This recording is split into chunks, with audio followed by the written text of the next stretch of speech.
name is Barry Hill. I'm a professor in the music department. I run the audio and music production degree program here. My undergraduate degree is in music with recording arts, and it's University of North Carolina at Asheville. My master's degree is at NYU, New York University. It's in music technology. And then my doctorate's at Penn State. It's in instructional design. How did I end up with a degree in a different field? So I started teaching here in '93. I was teaching somewhere else before that. And then over the years, I began to observe how students are learning things, why they're not learning certain things that you think they're supposed to learn. So I just got interested in the whole learning process. There seemed to be a disconnect in school, how we typically do school. A lot of people end up teaching the way they were taught.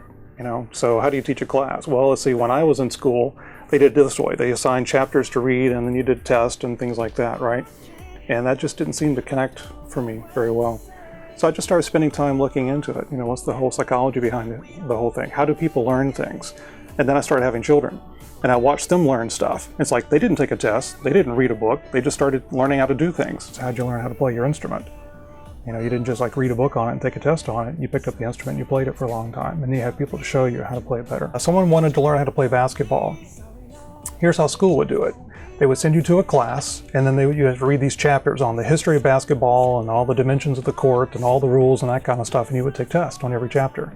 And at the end, they just assumed you knew everything about basketball. And yet, when you went on the court after you graduated, you couldn't function because you never actually played basketball and understood the whole dynamics of the game. So you learn by doing is the big concept here. So the classes here, I gradually phased out tests along the way because I just thought they were stupid. I'll do these little quizzes. They're not really quizzes. They're just, you read something and answer some questions just to make sure people are reading the things. But the biggest thing is you just come here and you work on this stuff. And if you spend time not just being hands-on, you need to kind of know some of the background of what's going on. So that's why, read this because it explains stuff. We'll talk about it in class, but you have to actually do it. You can't make a record, you can't play a song or write a song unless you've actually done it.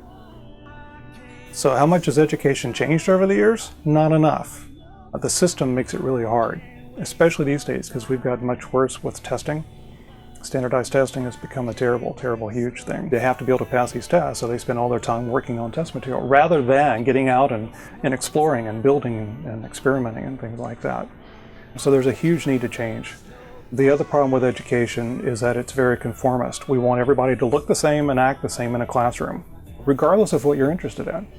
So you've got a kid over here who's sitting around kind of doodling and writing little storylines and hates school with his passion, finally just falls out the other end and goes on to generate Star Wars with George Lucas.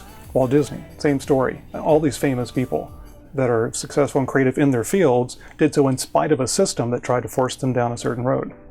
So I'd love to see an education system where we can value what individuals are interested in and say, how can we help you? So how would you change education to really make it work? Get rid of standardized testing, because it does no good.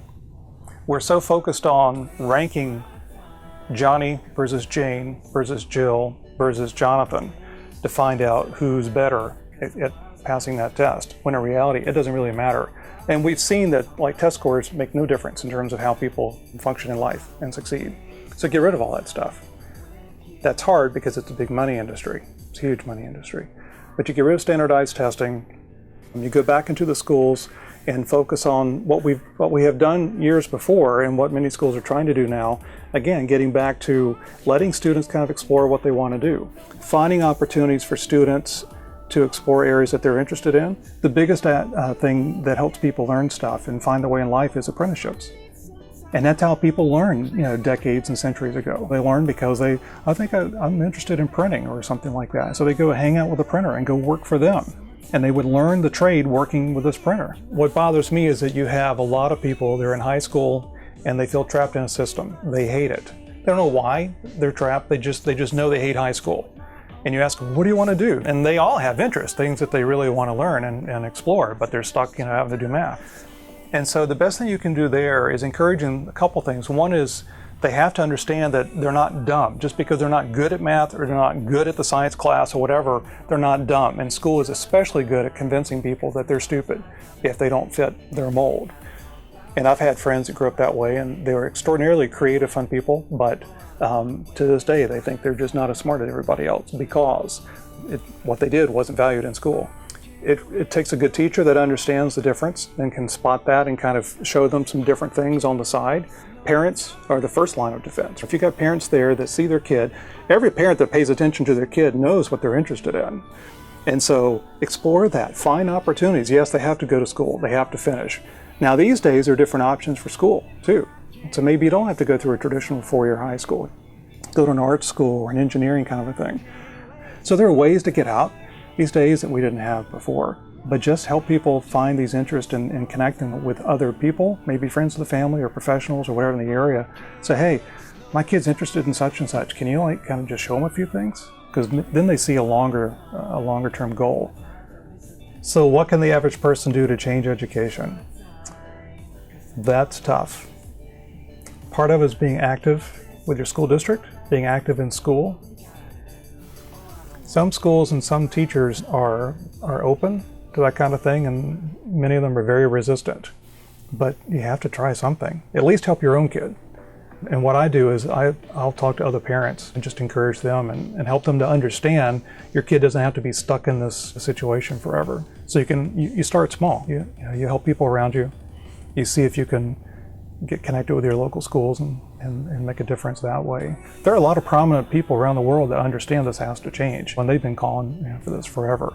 So you can let them take care of the big picture stuff and you work on your local area and go for there. We ain't gotta talk about this, talk about that, cause we know what we gotta do. Oh, I don't wanna waste my time with you. Alright, anything else you just wanted the video? Somehow something you want to say? So Cedar Point's got this 234-foot dive coaster coming next year. You gotta go to Cedar Point.